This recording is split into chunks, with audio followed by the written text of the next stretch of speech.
All right, everybody, welcome to Virtual Bourbon. We've got a fun event tonight. It is our flagship whiskey, the 14th time that we've done this. So that is pretty exciting. We've been doing this for more than a year now. One of the first ones we did as we began our virtual bourbon events, and it's proved to be the most popular one that we've got. We sell these things out every single time we do it, and it's pretty fun to be able to meet 4 different distillers, 2 events in a month. So you actually meet 8 different distillers trying their whiskey and things like that. Of course, we've got a special night tonight because we have some bonus whiskey offerings too, which is pretty cool. So I would like to now to introduce the folks that you're going to be learning about today. And of course, then we'll get to them individually. So this will be the order that we're following throughout the course of the evening. First up from Golden Beaver out of Chico, California is Chris Koenig, the distiller there. Hey, Chris, how you doing? I'm doing great. How are you tonight? Absolutely doing great as well, and looking forward to learning about your company, tasting some of this whiskey, and also want to thank you for sending out mailing those things direct, which was very cool. And everybody enjoyed the bag, the nice little bonus you gave them. I saw those posted all over social media. So very, very cool stuff. All right, next up is Jack Baker. He is from Litchfield Distillery out of Litchfield, Connecticut, and he is the owner of that company. Hey, Jack, how are you? Good. Great to be here this evening. Thanks for inviting us. Absolutely. Glad to have you a part of this. Looking forward to learning about your company, talking a little whiskey, and finding out everything we need to know about your company. Our third one that we're going to be talking to is Macaulay Williams. I don't believe he's here yet, but he's with BR Distilling, which you may know the whiskey, Blue Note Whiskey. That is their brand. They're out of Memphis, Tennessee. And we'll be talking to Macaulay about his whiskey. And we've got 2 different offerings from them, which is kind of cool. So that should be fun. And the next up, our final one of the night from Mammoth Distilling, Phil Ati. Am I saying that right, Phil? Is that how you say your last name? Yeah.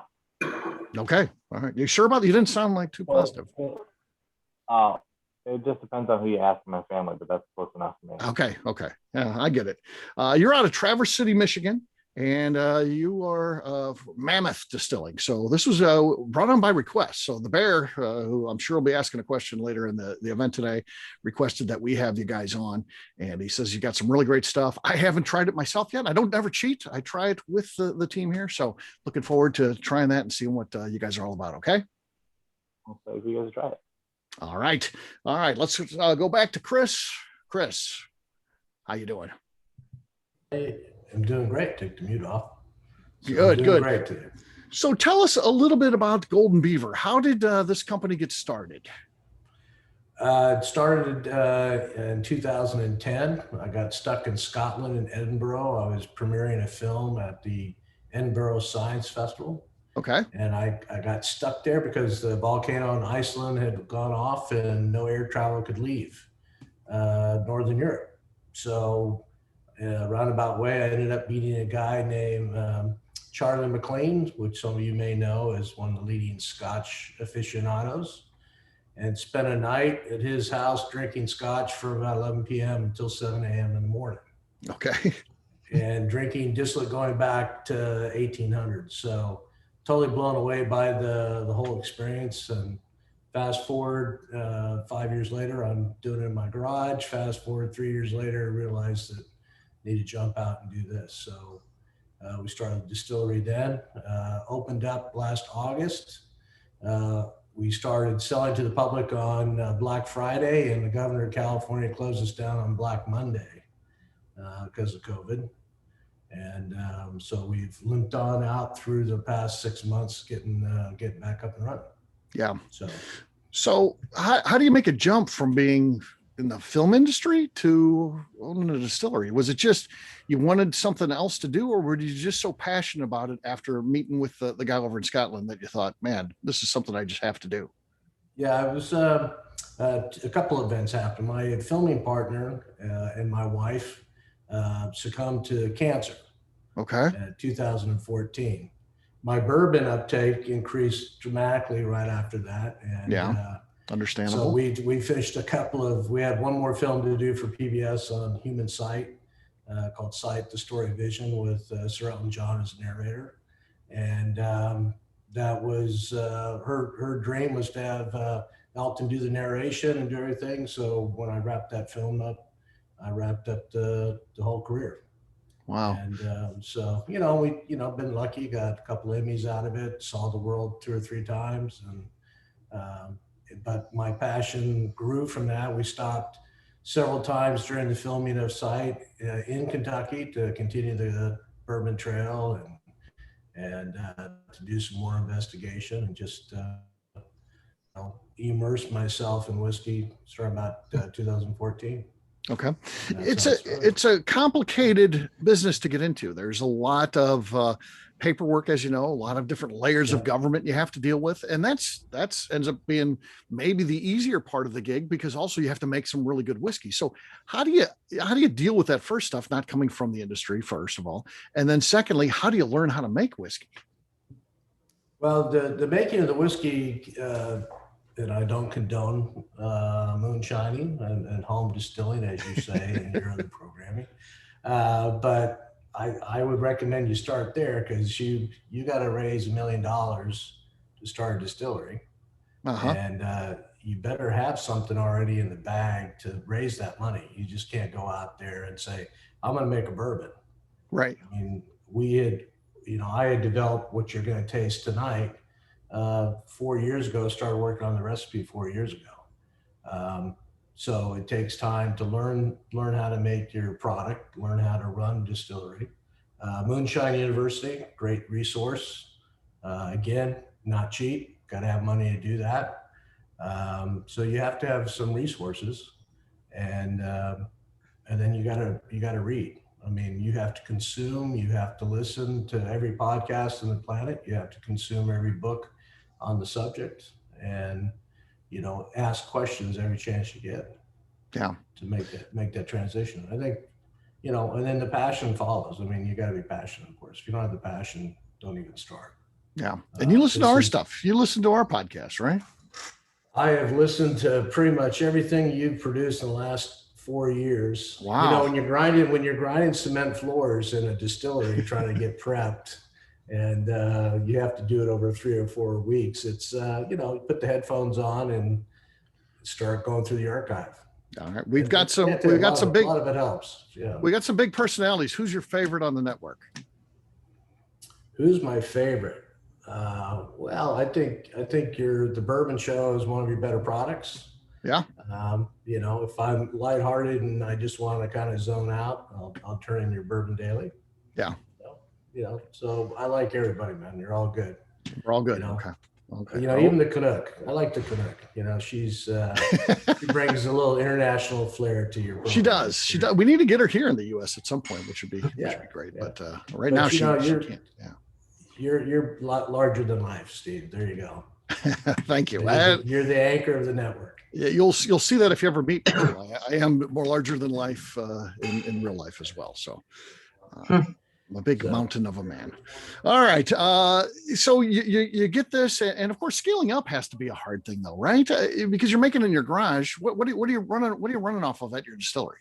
What's your equipment? Actually, what we have now, we have a 300-gallon Trident still that came out of originally was at Liberty Pole Spirits out of Washington, PA. And then we have a 730-gallon stripping still that was in Hilton Head, went up to Ontario, Canada, and then it's found its way here that we've done some major retro on. We have a 100-gallon vodka still that we're running our vodka with. We do it as a post product after we do our Beaver liquor, which you're going to taste tonight. We then run that through the column to make our vodka. And then we also have coming in at the end of the month, we have a Tennessee Thumper made by Rick Gibson, and that'll be coming in and getting set up for doing the infusions for our cocktail bar. Nice. So. Very cool. Very cool. So, and of course you recently, I mean, you're still early in this game, but you've already got a pretty big award under your belt, right? We got a platinum from Fred Minnick and the Ascot Tasters. That's pretty darn good. Liquor. Yeah. So we'll take that, knock on wood. We've gotten bronze from San Francisco and New York. And so we're looking forward to next week's American Craft Spirits Association judging. But we'll take bronzes and a platinum. It feels like it's coming together for you, right? Yeah, and we have we're a new category, rice whiskey, American style, not Asian style. It's a new category. So, we have to find judges that appreciate what they're tasting too. So there's a lot of, chance there. Again, I know you're early on in this. What sort of, issues do you anticipate in Chico, California? The issue that right now, what we're facing is a really bad drought. Yeah. We're an agricultural business. We're right here in the heart of rice country. I don't know if many people know this, but Northern California is the second largest rice growing region in the U.S. And most of our rice is produced in the summertime. And we produce off of two rivers, off the Feather River, the Sacramento River. In between those two rivers, there's a whole irrigation system. That water comes out of the Feather River, moves across, and ends up into the Sacramento River to fill the rice checks, or what you call a rice paddy. And so we have had to shut down portions of the western side of that irrigation because of the drought that's already started. So we're going to be in deep hurt for rice probably next year. And if we continue to have a drought into the following year, it's going to be tough. So that's the biggest thing. And also, getting people to try something new and different. I mean, we heavily market obviously our Beaver liquor as a moonshine, and we make a fancy bottle, which we've won awards on as well. Mainly to get people to try it before they find out that it's rice whiskey. Because it's rice whiskey, they're going to immediately think it's sake and turn away and not try it. So our thing is presented in a way that people are willing to at least take a sip. Yeah, absolutely. All right, well, let's try some of this whiskey. I assume we're going to start out with that Beaver liquor first, right? We're going to try the Beaver liquor. That's the clear one. I'll get the bottle here. Okay. That's the old bottle.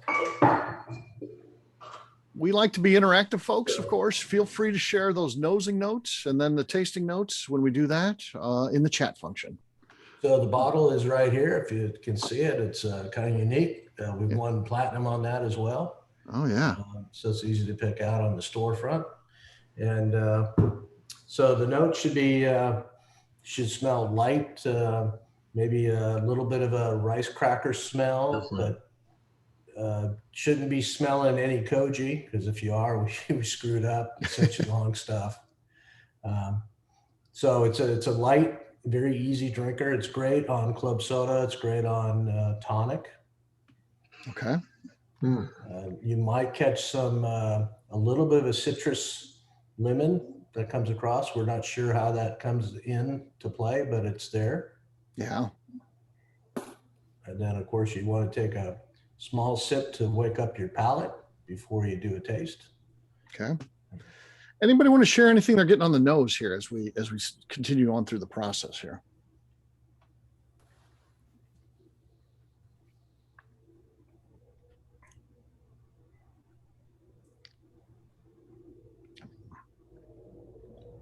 Certainly. Anything unique that somebody hears? Pleasantly surprised. All right, let's talk about the tasting notes here. Here we go. This is the real taste.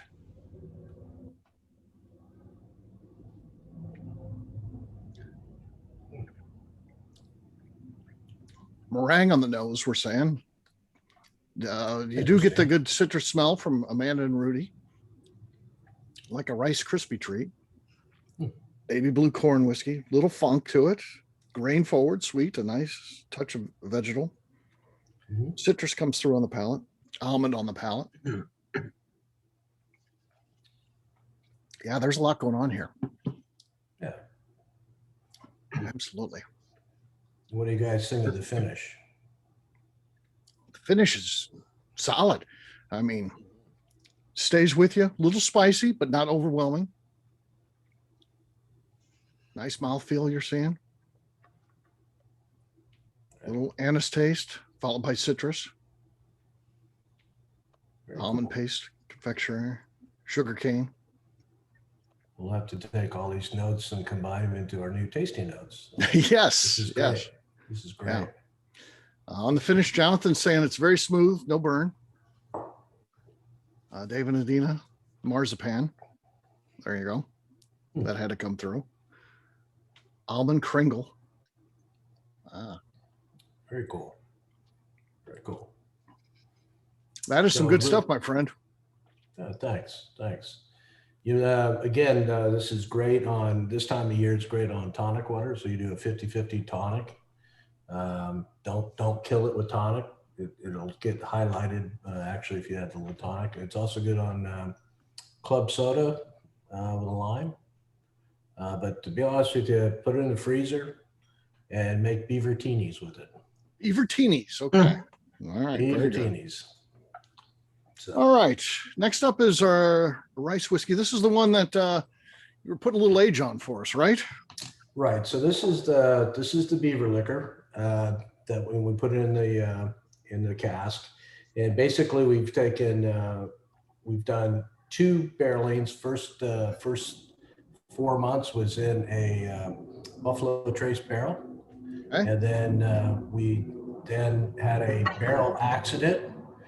We had a cracked barrel, and so we switched it back over to a Char 3 toasted barrel. And we've actually taken this and now doing all of our barreling like that, and it gives it really nice profile. So you should get right off the top, you should be smelling almost the traditional Buffalo Trace, nose. There should be some confection, some maybe some bubble gum, cotton candy, a little bit there.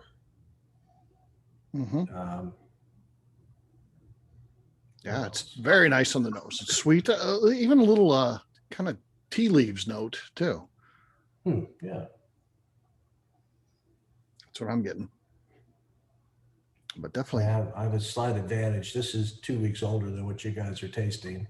Okay. But because I just pulled it out of the barrel. But it's getting close. The reason why I wanted you guys to taste it because I'd like your opinion on, if it's too new make yet, or are we ready to go ahead and bottle, or should we hold it for another 6 months or another year? Oh no, that's very good. Try that on if you haven't done so already, guys. That's good stuff. Ryan's saying a hint of chocolate on there. Definitely get the cinnamon notes. Comes Cinnamon. across. Sweet, a little bit spicy. Can we Tim's- send you the barrel? Yeah, send him the barrel. He'll give you a full analysis. It'll be awesome, man. He'll protect that for you. So this is going to be Big Red Bubblegum. Absolutely. Definitely Big Red coming across. This is going to be bottled under our Pacific Flyway label. We're currently doing a 4-grain rice bourbon that we found 5 barrels through our friends over at MGP that were part of a experiment with the University of Michigan. We found those 3 years ago. And we are matching that mash bill here and doing it here, but we have released a few out of that collection of 5 barrels to kind of keep the doors open and keep things running. But the Pacific Flyway will be all of our products that have rice in it. So you'll be seeing that out there in the marketplace. Yeah, I really like what you got going on here. It's great. I mean, when you open a distillery, I'm a firm believer of if your whiskey's ready to go, you can sell young whiskey. This is a great young whiskey, man. Very good, very flavorful. I like the big red notes. I think that's what I would say too. So I'm getting a lot of people saying bubble gum, hint of caramel, cinnamon toothpicks. Yeah, so the old cinnamon toothpicks. I was at the age where, that's a part-time gig in elementary school where I come from. Back in the 70s. Used to make your own, huh? Make your own, sell them. Yeah. Put them in tin foil, wrap up 5. Yeah. Pleasantly surprised. Yeah. Very, Cool. very good. You're seeing a lot of good notes there, my friend. So thank you for joining us and letting us try Thank you for two giving of us the a things you got going on. chance. Really appreciate you, sending that out. And it was very professional. Normally we control that entire process, and you were like, I got to send this out a little bit later. And I was like, okay. And then you came up with the letter. All worked out really well, Chris. So excellent Thanks. execution. So I appreciate that. absolutely. And appreciate all the good you do for the community. Thank you very There much. you go. Thank you. We'll have you stick around to the end. We'll have an open Q&A Yep. where everybody can open up the mics and ask any questions they like. Okay, Chris, please stay with Sounds us. great. All Sounds right. good. All right. Next up is Jack Baker from Litchfield Distillery out of Litchfield, Connecticut. Hey, Jack, how you doing? Good, good. Good to be here. Absolutely. So how long has your distillery been going? Well, we've been distilling about 6.5 years. We bought the building I'm in around 7 years ago. It took us about 6 months to renovate it and get everything hooked up and running. Okay. And how did you decide to get into this business? Other than drinking. Right. um, Because we all do that at some point, Jack. I mean, we're all like, I love this. I wonder what it'd be like to open a distillery. We don't do it though. You did it. So tell us how this happens. I grew up in the beverage industry, in the bottled water industry. Okay. My family business was a Crystal Rock, Vermont Pure, a couple other bottled water brands. And so I spent my life since I was like 17 years old building production facilities, production lines, bottling plants. We grew the bottled water company to about 350 employees. We sold that 3 years ago, but we had already obviously been in this for a few years. So, looking for some diversification that applied some of our skill set, but still had enough things to learn and fun, and a fun industry, something that we were passionate about and excited about. So I started it with my brothers, David and Peter. Okay. And, actually, Tony Vengrove's on the screen somewhere there, and he's been with us since day one. He does all our marketing, labeling, social media, and all those things. Yeah. Very cool. So, and again, same question for you. You come from the beverage industry, but not distilled spirits. So how do you learn how to make whiskey? Just like Chris said, you just devour everything you can get your hands on. You read everything, you talk to everybody, anybody that lets you in the door of the distillery, you just try to fill in as many blanks as you can. We all enjoyed the learning process and getting to know the industry, and that was it's all part of the fun of it. And if you have a passion for a product, some knowledge to get you a foot in the door, and enough intrigue to keep you going, it gives you a lot of energy. We did start out our first 2 years. We had a guy with us, James McCoy, who had a master's in brewing and distilling from Heriot-Watt University in Scotland and an undergraduate degree in food science. So it was his first job out of grad school. So we were lucky to have somebody with acute technical knowledge to kind of just filter everything through and make sure we're not going too far off base and stuff. And for interest, James became our logo. That's actually a picture Really? of James that Tony turned into our logo. We took a bunch of pictures of James and Tony morphed James into a logo. So he was with us for our first 2 years. He was a big help. He still comes back and helps out sometimes. He likes doing startups, so he has moved on to somewhere up in Concord. But yeah, the learning process is what gets you up and keeps you going. Yeah. And of course, you never stop learning in this business, right? It's constant, the need to continue to evolve and learn. Yeah, every time you think you got it all of a sudden, a whole nother page turns and you gotta dig in again. Yeah. Where do you come up with the recipes at? Because that's always a big question too. A lot of people that are in this business come from family heritage. Their family's been doing it, and so those recipes get passed down. When you're starting new, like you did, and you got a clean slate, do you use historical books and documents to find out what they were doing back in the day, or do you just experiment and try different things and then decide what you like personally? Well, we have about 14 SKUs now. So, we've done a lot of experimenting, and some of them will never see the light of day, but our but a lot of them, it turned out good. So that's part of the fun of it too, is a lot of experimentation. But our basic bourbon formula is just 70% corn, 25% rye, 5% malted barley. Okay. Which is kind of when we started out, we had the opportunity. One of our consultants was Donald Schneider, who had left Buffalo Trace to start his own consulting, and we were really his first client that paid him anything when he went out on his own. Mm-hmm.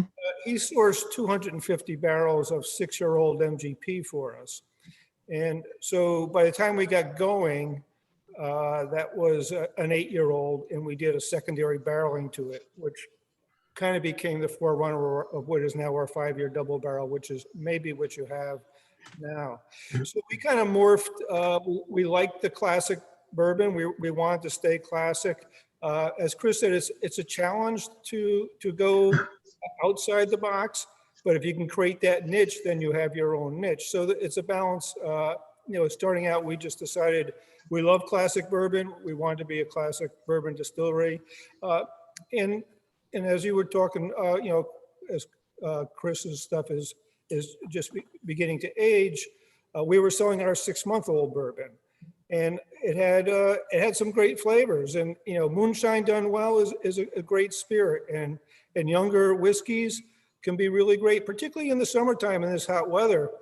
Drinking a light, younger bourbon on a hot summer night makes a lot of sense to me. And there's a lot of flavor and characteristics and raw grain flavors in younger bourbons that are gone by the time they're 5, 6, 8, 10 years. Oh yeah, yeah.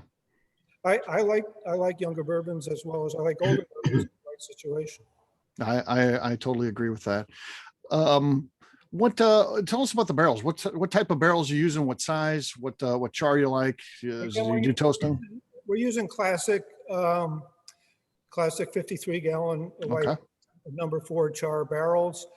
We've used several different suppliers. When we were doing this business on a napkin sketch, you could buy a barrel for $175, 8 years ago. By the time we got in it, they were up around $250, $300. They went up to $500, and if you could get them, and now we can buy a barrel landed for around $250. Now we buy enough to get a decent price. So number 4 char, some nice smoky wood flavors, and a lot of caramelization of the saps. So it creates the classic bourbon that we were looking for. Tell us about that still behind you. What size still is that? We started out with a Mueller hybrid still, which is across the room. I can show it to you in a minute. And this still just landed about a month ago. Okay. Oh, nice. It's got a double column. The other one across the room, I don't know if you can see it. Yep, we can see it. Yeah. So that was our first still. We ran that 250 days a year for the last 6 years. This one came in a month ago. We've been running it about 2 weeks, tweaking it, getting the flavor profile consistent with the other still. So they're both 500-liter Mueller hybrids, pot stills combined with column stills. And we do probably can see this, we do a 1,500-liter mash, and we ferment it in our 6 fermenters over there. And then it goes on to one of the pot stills. We have another set of fermenters somewhere in the middle of the Atlantic Ocean right now. We get the longitude and latitude of the ship, but it doesn't tell me when it's getting here. Right. That's the important thing, right? Yeah. So we do have a 100-gallon Trident still that we do our gin in and our flavored vodkas. Okay. We've got 2 different offerings here. Now, half the group has one, half the group has the other. You got the double barreled, and then you've got the port cask finish. Which one do you want to try first? Well, we'll go with the double barrel. Okay. So the folks that have the double barreled, go ahead and pour that, and we'll talk about the nosing. And I don't have that one. I've got the other one. I got the port cask. So we'll lean on the group here, or maybe Justine can open up the mic and help out. I would assume she's got that one, the opposite one of me. So our rendition of a double barrel, and you know, we're not the only ones obviously doing, taking bourbon out of one barrel and putting bourbon into another barrel. We aged it, this particular one that you have now was aged for 4 years in its original barrel. Okay. At around, you know, the mid 120 proof, 122, 123 proof. And after 4 years, we take it out of the barrel. We bring it to just about bottle proof, a little bit above 90 proof. By adding distilled water, we proof it down with distilled water, and then we put it back in the barrel for another year, back into the same barrels it came out of. Because, you know, we have the Angel share that took about 30% of the barrel in that time, 25, 30%, and then we proof it to just about bottle strength and build the volume back, put it back in the barrel. The you know, the strategy there is to let the water we use for proofing pick up mature barrel flavors. Yeah. We're not putting in, the second barrel is not a new barrel. It's the same barrel it came out of. We're just trying to get more of that flavor that developed over those 4 years into the proof. Because when you proof something from cask strength to bottle strength, you dilute the proof and flavor the same amount, which is what all distilleries do. That's just the way it's done. But if you give that proofing water a chance to pick up some barrel flavors, I don't know if you can see here, we have our 4 year and our 5 year double barrel. You can see it's disproportionately darker in the 5 year double barrel because that proofing water picked up some flavor and color from the barrel.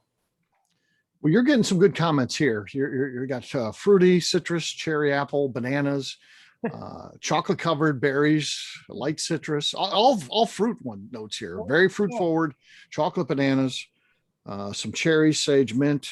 Nice nose on it. So gang, give it a taste and let us know what you're getting on the taste on the double barreled.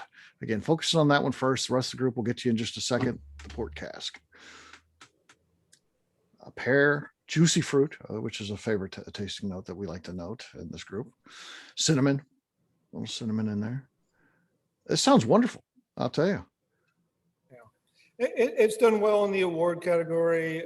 You know, I'll put this bourbon against anything in the market to tell you the truth.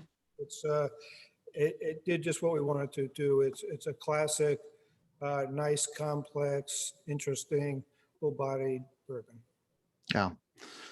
It's interesting too, how you do things using that same barrel and adding some water in there. I like it. It's very unique and looks like it's doing its job based on the notes that you've got there. Anything else, gang, on that one before we move on to port cask?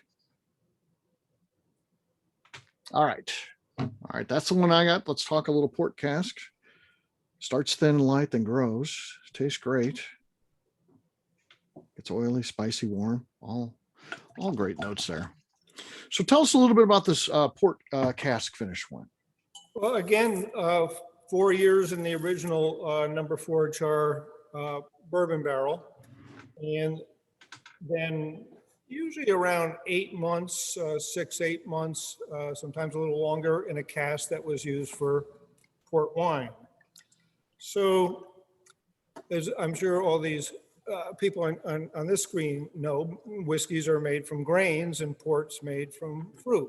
Right. So when it spends after, and again, we proof it down to almost bottle strength, so we're not going to be diluting it too much when we dump the second barreling of the port cask finish. And you know, you get certain flavor profiles from grains, and some of them can be fruity, as you all described on the first tasting of our double barrel. But when you add a port cask finish, there's a whole dimension of complexity that happens because now you're into fruit esters instead of from the grain and congeners from the fruit. So it is a little bit port on the nose. It is subtle. It's not, you know, we didn't want to overdo it and make it taste like, oh, am I drinking port or am I drinking bourbon?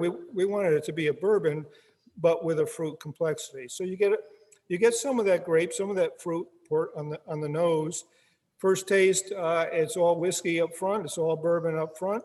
And then towards the end, you're wondering where the port is, and it kind of just mellows its way in there and has a nice fruit finish. Yeah. Get some grape jelly, rice spice, caramel crepes, creamy mouthfeel, cinnamon, rose finish, pears. This won double platinum at the Ascot Awards, and it was one of the 5 finalists for the best of show. Yeah. Cherry on the nose. Now, Ryan comes up with banana bread, and that's what I'm getting, like banana Laffy Taffy on the nose. So I haven't tried it yet. So I gotta give it a taste here.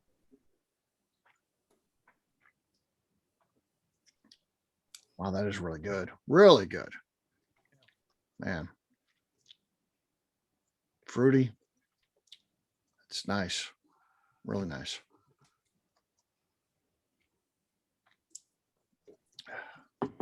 Finish is good. Light feel in the mouth. Finish is good. Scott Creighton's going more on the gum again. He's got juicy fruit on the nose. Finish does hang out with you too a little bit. I'll say that. Kind of on the tongue is where it's specifically sticking with me at specifically. So definitely banana from Amanda and Rudy. Thank you. Agree with the cinnamon. Christmas spices from Patrick. Yeah, this is delicious by itself, or I'm sure it could do some crazy things with a cocktail too. Strong finish. Yeah. Yeah. Very good. Very good. Jack, all good stuff there. A lot of different notes. Talks, when you see that many different tasting notes, it's always a testament to good layering of flavors and things like that. And that's what we're looking for. That's why we love whiskey and American whiskeys and bourbons. So very cool. Thanks for trying it. Yeah, please stick around, and we'll have you stick around and be here for the live Q&A at the end. Okay. Great. All right. Did Macaulay make it here? Is Macaulay here? I don't see him, so I'll go ahead and take the reins on our behalf. I do apologize. He does have a newborn baby. I'm talking like 3 weeks barely. So I'm not sure if something happened there that it was a big ask for him to join. So I do apologize. I will fill in the best I can though, but he's quite the storyteller. So unfortunately you are missing out. So I apologize. Oh, that's okay. So Kelly, talk to us a little bit about BR Distilling. How did it get started? Absolutely. So just quick, I am our marketing and PR manager. So I deal a lot with you all in the field and all of that stuff. So this is very fun that I get to participate in these. And thank you, Steve, for organizing such wonderful events. So a little background on BR Distilling. Macaulay is actually one of the founders. It is the oldest licensed distillery in Memphis. As of 2014, they were licensed. And at that time, it was a vodka distillery. One of Macaulay's dear childhood friends was over this vodka distillery. It was going under at the time. Macaulay was actually an attorney with one of the largest law firms in the South. And they were trying to save the distillery. Unfortunately, it just didn't happen. It was kind of at a point of no return. So Macaulay, with some of his mentors and clients, actually got together, and the 4 of them ended up taking on the distillery. Okay. When they took it over, obviously vodka wasn't their thing. Macaulay himself is a big bourbon and whiskey guy. So it just kind of was innate being in Tennessee. Everyone forgets anything kind of past that Nashville, Chattanooga area, that there's a whole nother region to the state. We have another local distillery here that's wonderful as well. So that's what they went with. So as you all are aware, and as Chris, you commented earlier, the capital to start a distillery is to do it right. It takes a lot of runway. So while our products were aging and what we were deciding to come to market with, we did a lot of private barrel storage. So Macaulay had some wonderful connections in that arena. Got in with some of the big guys. We do private storage. We are backing out of that now to this point as we have grown so much. We've done some contract bottling contracts for some of the big names as well. So our products were aging, and before we really went to market, we got very creative. The team got very creative with other means to, be in business and raise your revenue and capital. So it's worked very well to us. In 2018, Blue Note Bourbon went to market. So under the BR Distilling company, we have two brands, and that's our Blue Note Bourbon brand, and then our Riverset Rye. And under the Blue Note, there's a handful of expressions. It's really taken off in the last about 2 years, I'd say. This past year, we have obviously weathered some crazy storms, supply chain issues, which I'm sure everyone here can attest to in one way or another. So it's been interesting, and our model has shifted a little. It's also changed in ways we never thought. We did a label redesign on our 9-year that went to market, and then we launched a brand new product, our Blue Note Juke Joint, which is one of the samples. This is our Blue Note Juke Joint, one of the samples that we'll be tasting through tonight. That launched in July, I believe, July of 2020, and that has since become our leading SKU that quick. Where are you guys distributed at? We are distributed in 15 states now, and then we have some Okay. online retailers. So pretty much anywhere in that southern corridor, we have the map kind of covered from Texas, Oklahoma, Alabama, Louisiana. We're just launching, so that's a huge honor. You're in Missouri. To us. You're in Missouri. The most Yep, important Missouri, one. Kansas. Most important one. Yeah. Georgia, Florida. Kentucky. Not Kentucky yet. So that'll probably be in the foreseeable future, rather quickly. Sometimes it's like brands all of a sudden just explode on the scene, and that's what I feel like happened with this Blue Note. I never heard of you guys. Never heard of your distillery. Never heard of anything about you, and then I see it everywhere. And then every store I go into has end caps of it, and it's all. How does this happen? How does all of a sudden? For you, there's a lot of hard work. For me, it's just a consumer walking. All of a sudden, it's right? How does this happen though? So I actually started with a company in sales, and my background is marketing. So I've been shifted into marketing. So we've grown our marketing department. So we're really focusing on the outreach on our on-premise, our off-premise, and really trying to get those end caps and visibility in the stores and get deeper distribution in our distributed markets, which we don't just launch and forget. It's very much boots on the ground. We pretty much have a salesperson in the majority of at least within, covering 3 states, the tri-state area kind of deal. Or so we're very passionate about our product. We're doing tastings. The other big honor, that we've really received this year, we came off of San Francisco, a World Spirits competition with some great accolades, double golds, 2 double golds, gold, and all double golds, and a gold on our Blue Note products at San Francisco. Congrats on that, by the way. That's huge. Thank you. Yeah, we're very excited about that. We had our entered in our SIP awards, received gold and platinum in there, got an innovation award actually on our Blue Note Juke Joint product as well for that. Started a barrel strength offering of this, a Blue Note Uncut. So everyone's shopping, the proof points now like they were shopping price points. So that's also put this name as a forefront. The other, I think, key thing, we're very big on our price relative to value and the quality of the products we're putting out. This product, and as well as the other product, our Riverset, that we're going to taste in a minute, those are both sub $30 bottles. So Nice. Retailing for $29.99. They're everyday sippers. They are enjoyable enough to drink on its own, or at that price point, you don't feel bad making a cocktail with it. So that's a great attribute to it as well. Wow. Well, tell us a little bit about the Juke Joint, the Blue Note. What are we going to expect here as we pour this one? So this is our Kentucky bourbon. So this is a little bit different than any of our other products. Everything else has been Tennessee. This is our Kentucky bourbon. It's aged 3 to 4 years. So, and then it's brought to Memphis, where we'll blend, age further if necessary, and then bottle. It is a younger product, so you get a little bit more of the I don't want to get too much into the tasting notes, but I'm going to talk a little bit. You do get some of that ethyl on the nose, that it hasn't had that extra time in the barrel to really take that edge off and mellow out. It is a 93 proof product. All of our products are unfiltered, no chill filtering, no Lincoln County process, no Tennessee filtering going on. So it's by leaving those fatty oils from the barrel, that really helps in the viscosity of it, the mouthfeel. It has great legs on it. It has a very nice creamy finish that you don't always necessarily get on a younger product. So very proud of this product. Again, like I said, it's become our leading SKU rather quickly. So you're probably seeing it quite often.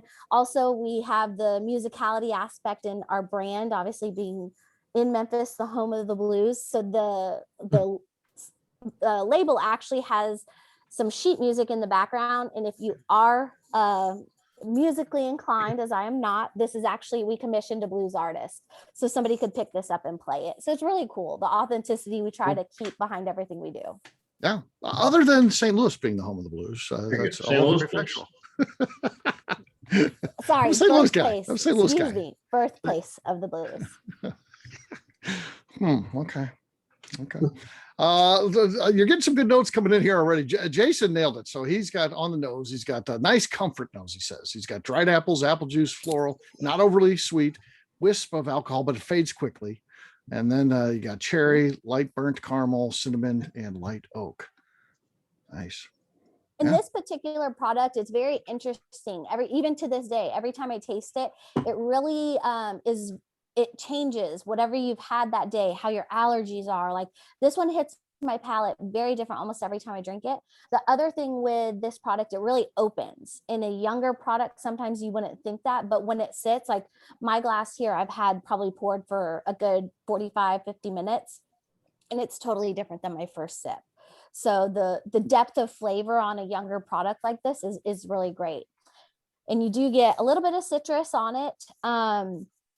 It has a little bit of that caramel creamy finish. So definitely a palate friendly product. Yeah. What are you guys thinking on the taste on this one? Definitely getting the caramel notes for sure. Sweet, little spice. Not a huge big finish, but good. And a great price point for sure too.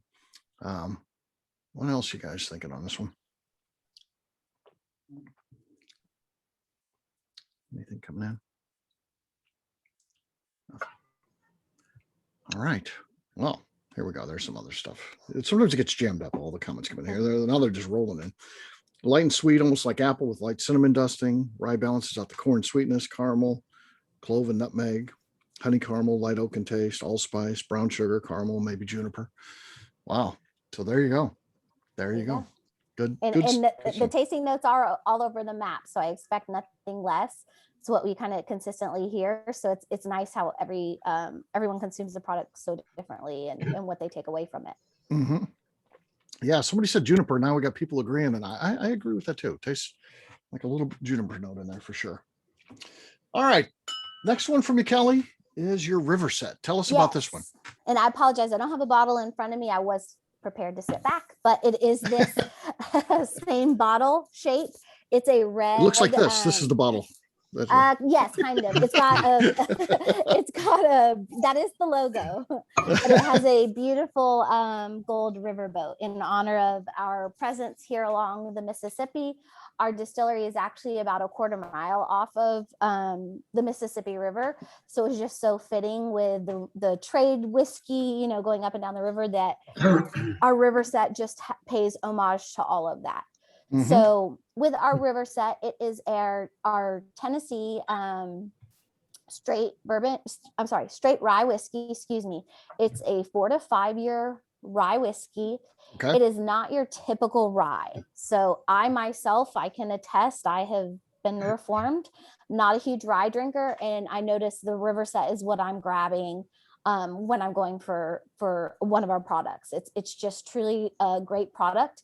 It's a 4 to 5 year old rye whiskey. Again, comes in at a 93 proof. That's kind of our sweet spot where it's got enough of a little bit of a bite for the folks that do like the higher proof stuff, but then is also complementary to a palate for somebody that likes to be in that lower range.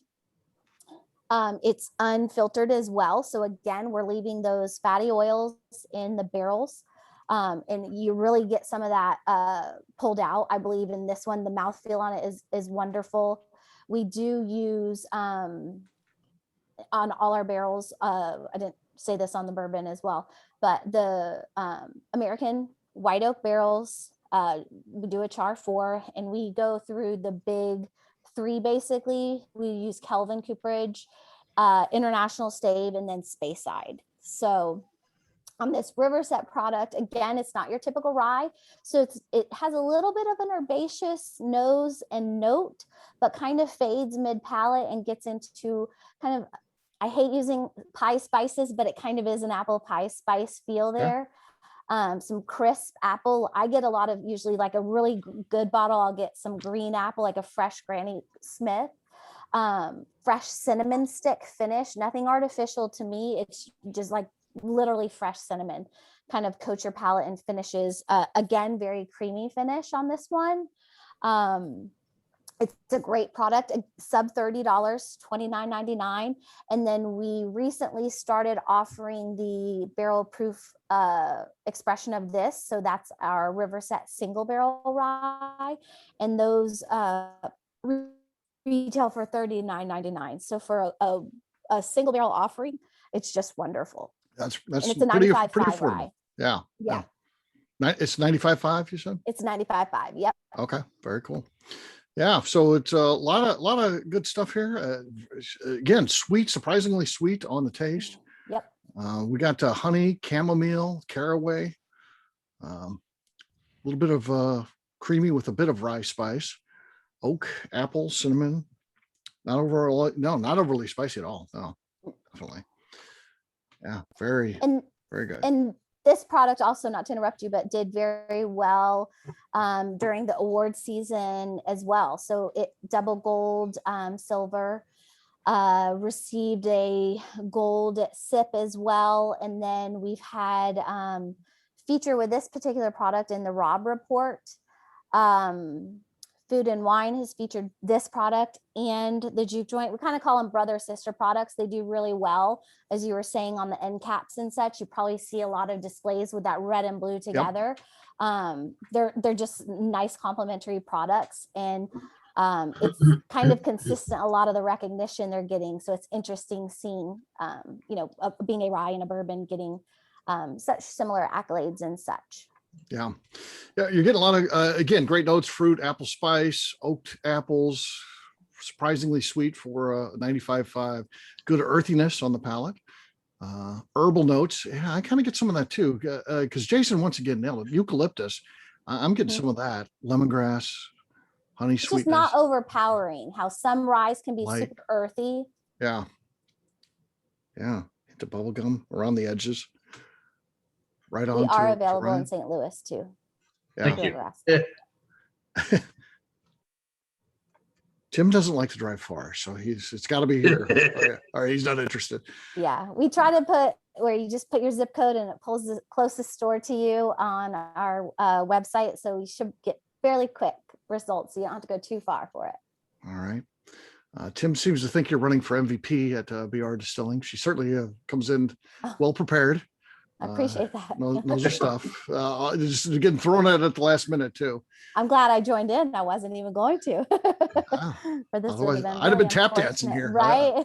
I just make it up. Yeah. Steve show, right? Company started in 1943. I love it. Yeah, no, they wouldn't have known any better. Yeah. By the time they got around to checking it, I'd have been signed off for the evening. So too bad. Yeah, wasn't on the tongue. Yeah, absolutely, gang. Good stuff.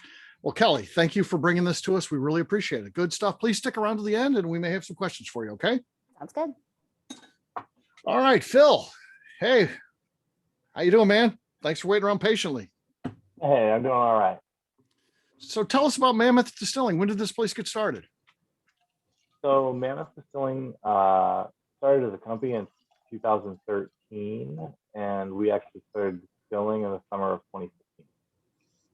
2015? 2015. Yeah, gotcha. Okay. So about 6 years ago. Yeah. Um, So how did they come about getting into this business? It's always curious to me how someone decides to get it, because it's a tough business. It takes years for your whiskeys to be ready. It's expensive equipment up front. It's dealing with all those layers of the government, as we talked about before. How did the team decide to get into this business? yeah.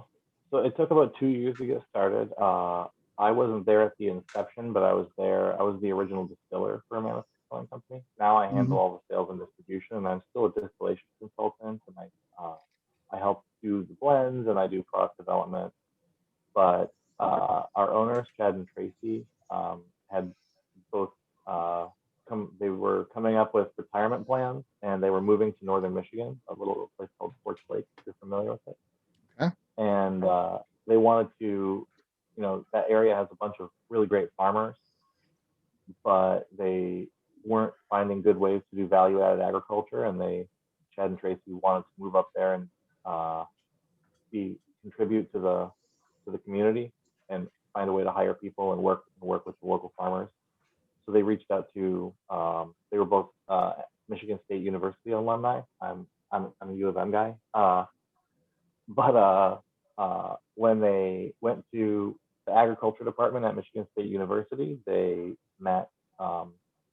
It turns out that at the time, Michigan State had the only graduate program in distillation science in North America. And their agriculture school and the chemical engineering department had built a distillery in 2008. And the guy who was the distillery manager was a fellow named Ari Sussman, who I believe you know. Yes, we know Ari. He's been on these events before, so yes. Yeah. So he was the distillery manager there at MSU and ended up getting brought on to help start Mammoth and do some product development with them. And at the time, I was apprenticing under Ari as a distiller, so I spent about 2.5 years as an apprentice, and then he and I started a project called Ann Arbor Distilling Company in Ann Arbor, Michigan. And then pretty quickly, we were doing product development for Mammoth, and then after Mammoth hired me full time, and Ari still works with Mammoth in a consulting capacity, but he's a lot more than that. So it mostly started off with trying to find a way to add value to the agriculture that's already grown in northern Michigan. And then my professional background is analytical chemistry. I used to work for NSF International doing water chemistry. I got into food science and started a food science catering company, did some consulting in fermentation science.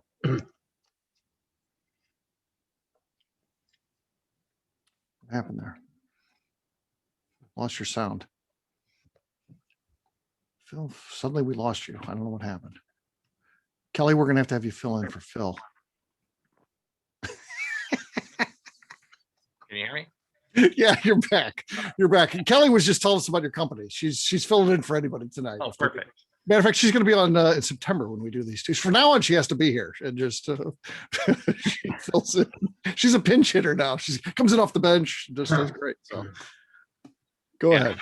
I don't know where you guys stopped hearing me because my headphones died on me. You sound better now too. So it's your time away was good. You're a little underwater before, so it's good. So what I was saying was my professional background is analytical chemistry. I worked for NSF International, and I did some fermentation science projects with different companies, and got it. And then I met Ari and started making booze. But so the original business model at Mammoth didn't really have anything to do. We were all sourcing grain from within 100 miles of us. So we do have two separate projects that we operate at the same time. We have what we call hand-hewn spirits. Those are all spirits that all of the grain and everything we do with it is sourced from within 100 miles, but most of it's within 50 miles. We started our own small farm. So we're growing some of the grain ourselves, and then we work with some local farmers to buy grain from them. And then, so we make a bourbon and a rye and gin and vodka and quite a few things. We make some different liqueurs and some brandies. And then I'd say 4 years ago, we started a project called Borrowed Time. Yeah. And as the name suggests, and if you look at the label, we have not been around for 9 years. So most people know that we couldn't have a 9-year-old product. So Dave Pickerel, who you guys probably Sure. know, he had worked with Ari before over at Michigan State University. He had been doing some guest lecturing at Michigan State, and ended up we were talking about how to play the distribution game, and we weren't making enough whiskey, and we operate 5 tasting rooms now, and so every single drop of bourbon and rye that we make, we sell in our tasting rooms. And so we really wanted to have something for distribution, and he said, well, you should just call my brokerage company, or you work with my brokerage company. And I was like, well, that'd be awesome if guys like that took calls from guys like us. Right. And he actually made a phone call for us, and we ended up going to talk to his brokerage company, and we worked with them on a bourbon project at first, and then we went back and picked up 350 barrels of rye, and we're in the process right now of buying hopefully 1,000 more barrels of rye. And we actually just finished excuse me, we actually just barreled we actually just barreled our 1,000th barrel of rye. Wow, congrats. Yeah.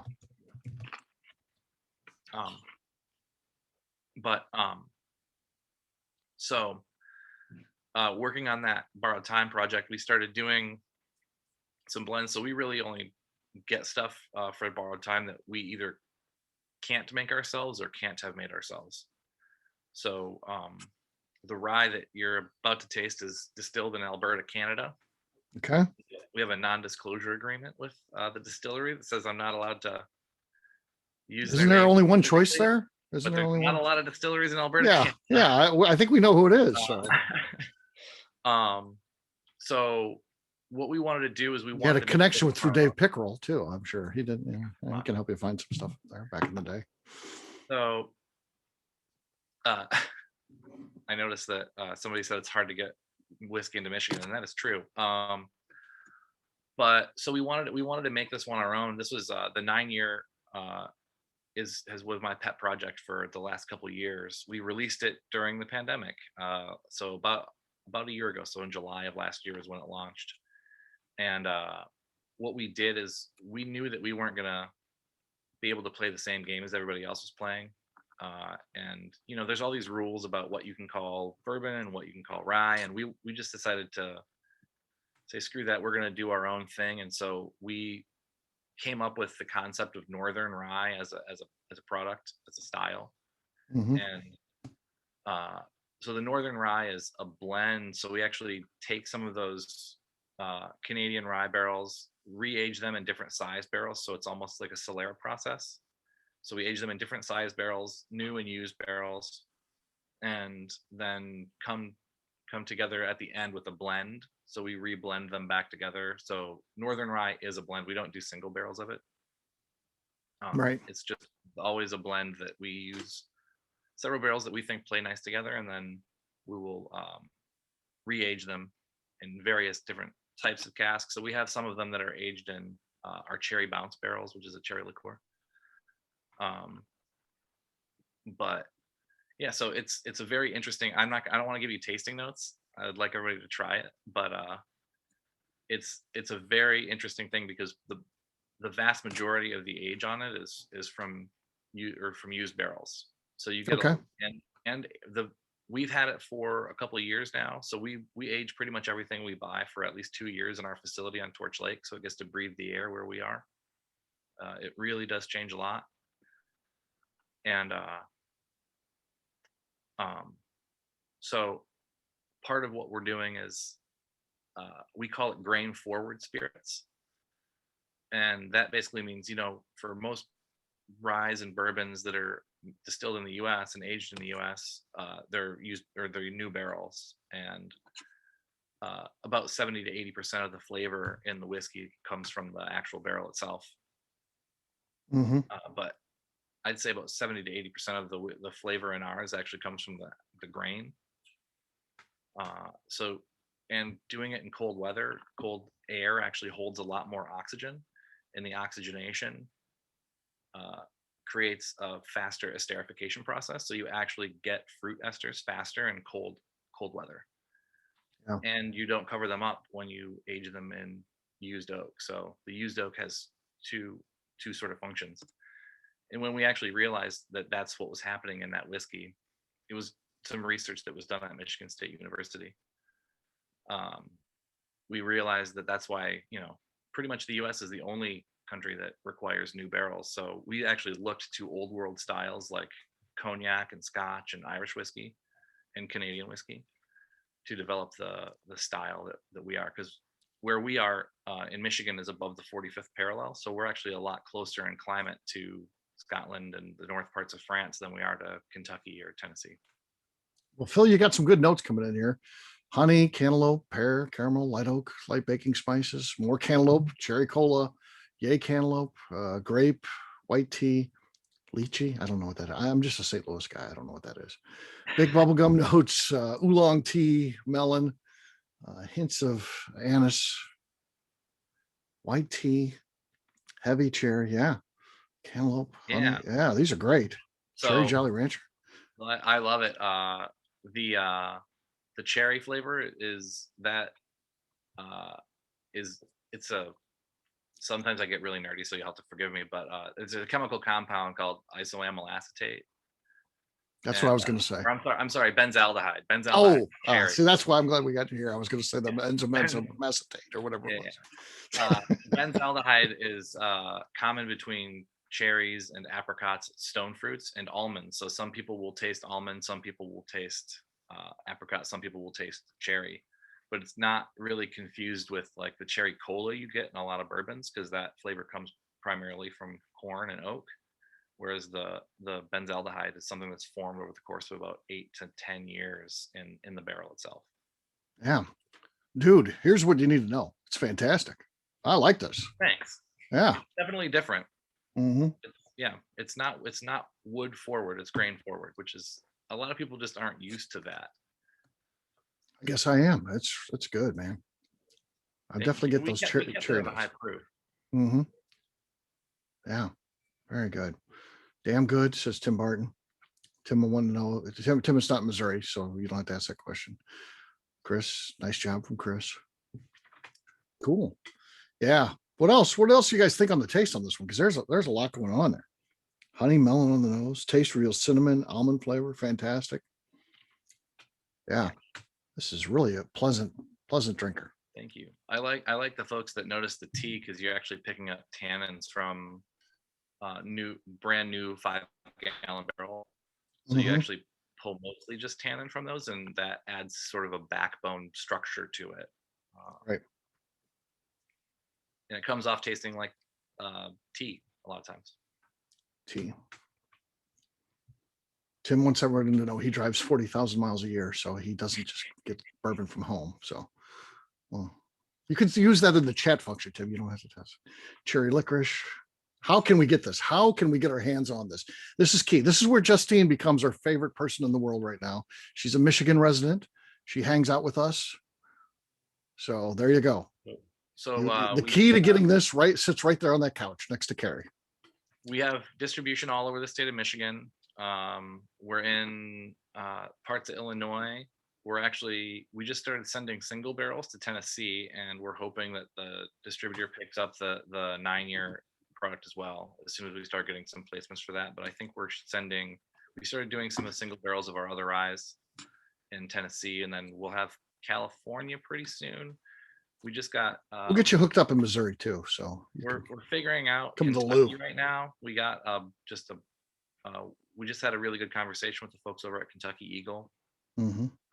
And so we're looking forward to that. And then we're trying to nail down something in New York. We've got a couple of different people who are requesting barrels from us, and our single barrel program is pretty fun. So the 9-year is the youngest stuff we have. Most of the and we're also in seal box. So you should be able to get all the ryes that we have at seal box. Yeah. If they ship to you. $50, $69.99. Sealbox ships everywhere. They don't care. Yeah. Well, They'll just pay the tickets. They'll pay they the tickets. They specifically said. told me to say to not name the Right. state they ship to. Right. But they do. But yeah. Okay. Yeah. I get it. Yeah. Well, no, we don't do that, but then they do. So It looks Never. like Bear is inviting everybody over to his Bear's, house. everyone's going to Bear's house. We'll descend upon Bear and hang out with him. He's making waffles in the morning, folks. So I gotta make it over there too. hang out with the Bear. There you go. Well, Phil, thanks so much. And again, I know you filled in too, so I appreciate that. And yeah, that's a good job today.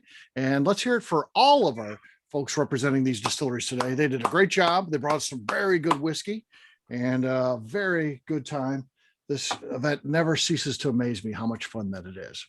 Of course, one last component to this, we like to open it up for questions. So if you have a question, it can be for the entire group. It can be for specific people and questions about their company. So feel free to open up your microphone and ask away at this point. Price point for the Mammoth, what'd they say, 59? Phil, was it 59 for this one? So I don't know what they're charging for it. I know in Michigan the state minimum is $50 $49.96. So it's Okay, probably so- 50 to 50 to So 60. probably 40 to 50, 55, somewhere in there, 40 to 55, somewhere in there. Mhm. I have a question. So everything here was really good. I just wanted to ask Chris though, because I'm interested in the rice whiskey because I don't know much about it. So what are the differences when you're distilling that and mashing it and doing everything then, as opposed to doing it with corn or barley? I don't think we're very familiar with how you work with the rice whiskey. Yeah, so rice works, if you can hear me okay, rice works just like any other grain. You have to cook it. So we cook it for 90 minutes, although we also have a no-cook recipe. If we have time and we want to save our energy and reduce our carbon You footprint, use that minute rice then. we can exactly. No, we can ferment over 3 weeks. But if we do the Pat Heiss method, there's no good fermentation over 5 days. We have to add enzymes. Yeah. And so what we do is we add alpha amylase. Now we do have rice malt. Now you would think that a malt based on barley malt should have some diastatic power. It doesn't. So we have to go to an alpha amylase. So we actually start up or cook it at about 125. We dose the water with the amylase. We put in the rice. We take it up to 190. That avoids the classic corn balls or rice balls in a traditional distillation or a fermentation cook. And then we bring it down to about 130. We add some glucose, and then we cool it down. In summertime, we cool it down to 80 degrees because we're so hot up here. In the winter, we do a 90. We might even do a 95, depending on the conditions of the distillery. And then 5 days later, it goes in the still. So it's very similar to bourbon in a lot of ways, or any other grain distillation. The thing that we do differently than Asia. So the number one selling spirit in the world is not bourbon. I hate to tell you that. We're all bourbon lovers and we love bourbon, but it's actually baijiu, which is either sorghum or rice. It is not corn. And the difference between what we do and what they do is we do it American style. We use American style yeast in the sense that we use a traditional whiskey yeast, FP1, if anybody knows, Firm Solutions recipes. I am interested in a couple of conversations here about yeast because I'm very curious about what I'm tasting and where it comes from. And I can promise you it's a lot of the yeast choices by the distillers here. But we're trying to cut new trail here and in the world of spirits. And, you got baijiu that's worth $42 billion a year. And that would dwarf any Scotch or bourbon that's exist. So it's a different animal to jump into. Yeah. That's interesting. Because I wasn't, sorry, Steve, but I was listening to Whiskey Cast the other day, and they were talking about all these Ouch. rice whiskeys. And yeah, I thought that was really interesting. And yeah, I figured it was a big category, but it's something I know nothing about. So thank you.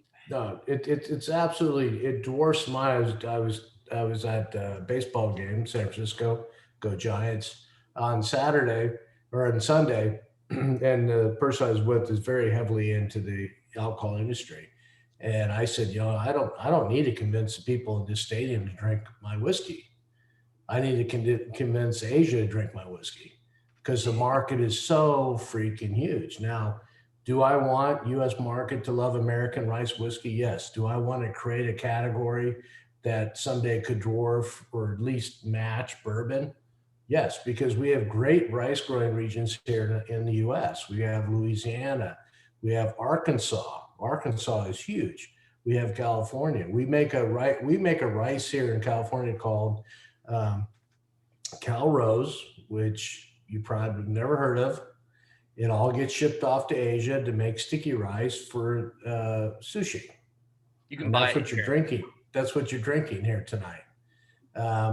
And it's a beautiful grain to use for whiskey because it's high in starch. You know, if you got something that makes something that's sticky, you know, you want to use that. So it's great. It's a great category. And, you know, I think we need to get more distillers here in America looking at rice as far as a base grain to make their spirits. It is so malleable for a distiller. You can do so much with it. And I can tell you this from what I've done in my garage and here in the distillery. If you use barley instead of rice malt, totally different spirit. If you put corn malt, totally different spirit. And all these things really add up to make it a palette that allows a painter, in this case, a distiller, to paint any picture they want. If we're willing to get away from the construct of whiskey has to be barley, perfect, awesome. We're going to be sharing some notes because I got some questions for you. You know, it gives the distiller so much latitude to play with a starch that's awesome for making a whiskey. We just got to get out of the construct. I'm not disparaging any distiller that came before me, but we Americans are a little xenophobic when it comes to embracing rice. The University of Michigan embraced it. 4 years ago, I bought those 5 barrels at an outrageous price, according to my partners. You know, that on it's so different taste that people are like, that's not bourbon. I'm like, no, it's bourbon. It's just bourbon with a rice instead of wheat. And it's super awesome. You know, so who you need to talk to is Jerry Dalton. The former Jim Beam master distiller, the only master distiller non-bean rice. He did brown rice, and that guy was ahead of his time. All those things that he did were so far ahead of their time. It's unbelievable. That guy, and he loves us. And just by chance, so we did a show where we talked about why we love Jerry Dalton. And about 2 years later, he reached out to me, said he found it on the internet, listened to it. And we have the only interview that he's ever done since retiring from Jim Beam. So check out the Bourbon Show. You can search Jerry Dalton's name on the ABV Network website. And it's an amazing interview with a guy you just don't hear from. And he is one of the great all-time distillers. He should be in the Kentucky Bourbon Hall of Fame. He is not, but he should be. And it's a travesty that he is not. What is the price difference between rice and corn? Is it, cost effective to distill with? So corn runs right now, correct me to the other gentlemen that are here, the other distillers. In California, corn runs about 45 cents to 55 cents a pound. Broken rice kernels coming out of the mill, I hate to say this, 18 cents a pound. Ooh, wow. And for a distiller, when you put that into a spreadsheet, it's a huge, it's a huge difference. Now, Is it a similar? That being starch said, excuse me? conversion? Is it a similar starch conversion between the two? Like, is the alcohol produced per pound similar? It's actually higher in rice. Oh, wow. It's easier to break down the sugars in rice in the fermentation process for sure. I really, It's truly, A lot of breweries use rice now. Like I was gonna say, doesn't Beaver. Anheuser-Busch use rice? absolutely, Coors as well. It's way easier to convert those sugars into alcohol. Yeah. I hate bringing up my grandfather used to do bourbon, or my grandfather used to run a still. My great grandfather sold a distillery to Coors to have the, yeah, he wanted to marry his daughter, and so he sold the distillery and took up the bottle business, the ceramic side of the business, and provided ceramic bottles. But they're huge in rice, and Budweiser, of course, does rice all the time. And the reason why is the conversion is much better than corn. I've got a question about the conversion of the rice and the fermentation. Do you guys use koji at all for enzymatic? No, not like I'm trying to create an American rice spirit. Okay. So I'm trying to cut new trail here. So if we want to create an export product, use the most sought after rice in the world outside the United States is Calrose rice. It is the Cadillac, it's the Maserati of rice. So we're making our spirit with that Maserati. Okay. Nice.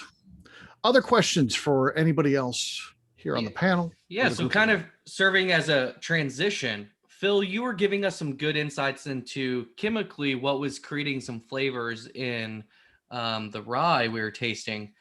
To transition the conversation, what's the flavors that we're seeing from rye, and how does that compare with the flavors we're seeing in some of our other bourbons? So the actual rye grain itself is probably the most complex. I think it's my favorite grain. To flavor wise, it's also notoriously more difficult to use. It clumps up. It doesn't, the liquefaction, when he was talking about making it not clumpy, it's a lot harder to get to unclump.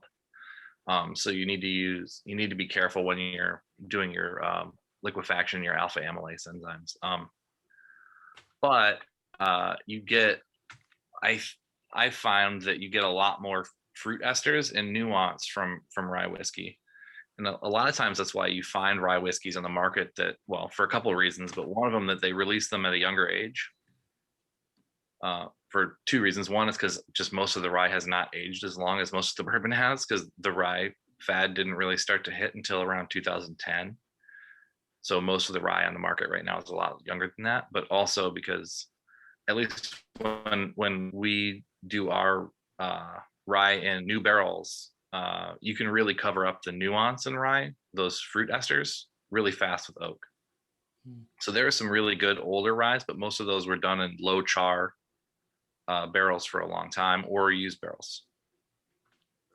But you tend to get a lot more of those fruit notes from rye, and then, you know, bourbon, because of the barrel, you're going to get your cinnamons, your vanillas, your caramels, your baking spices, the common things that because those flavors are actually, you know, because alcohol is such a good solvent, and water is too, that you're actually dissolving parts of the barrel itself and pulling it in. So you're actually tasting more barrel than grain at that point. Yeah. What would rice have done if you were using rice in another mixture? What flavors does that bring forward for you? As far as the grain taste? Yeah. So just kind of comparing the. Yeah, it'll take on more of what the yeast provides.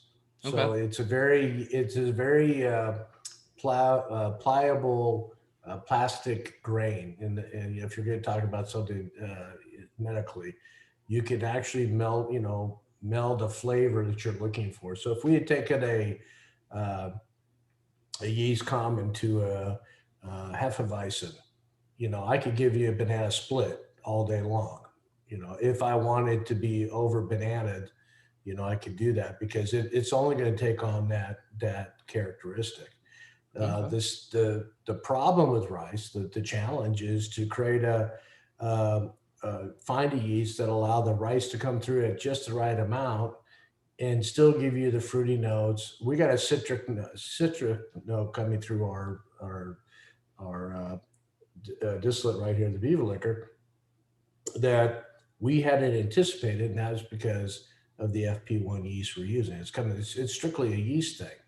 Now, if I want to create a blend, and I'm not saying I'm doing this, but if I was, I would try to find another yeast that can complement that citric and actually do separate batches and then blend them later on down the line, where I could create something called meringue today on the nose, where we really want to make a lemon meringue pie. We could actually do that with a blend, and that would all be yeast. And that's the beauty of rice. I mean, you don't get that from rye. Rye comes through all yeast. I do rye here. We've done rye. I am not a rye expert, but I know I can manipulate their yeast a lot more than I can the rye, for sure. So you did a lot of experiments with different yeast then? I probably ran 50 experimentations since 3 years ago, 2018, 2017, trying to find the right yeast. You could not when you hear Pat Heiss talk about the power of yeast, he is not joking. This guy knows everything about yeast far beyond me. There's tens of thousands of yeast to choose from, and I've gone through 50. And I can tell you that every batch is different, and yeast plays a huge role. To be honest with you, if you wanted to create the perfect label for whiskey, it should have the yeast on it, so that you can sit in the liquor store looking at your bottle going, okay, I got an idea what profile this is going to give me. And you could still be wrong, of course. The barrel plays a huge role, the toast of the barrel, and everything, but yeast is just as important as the grain selection, if not more. Yeah. I agree. And yes, it's becoming a bigger thing. I mean, you see some of the craft distilleries propagating their own yeast, which is exciting.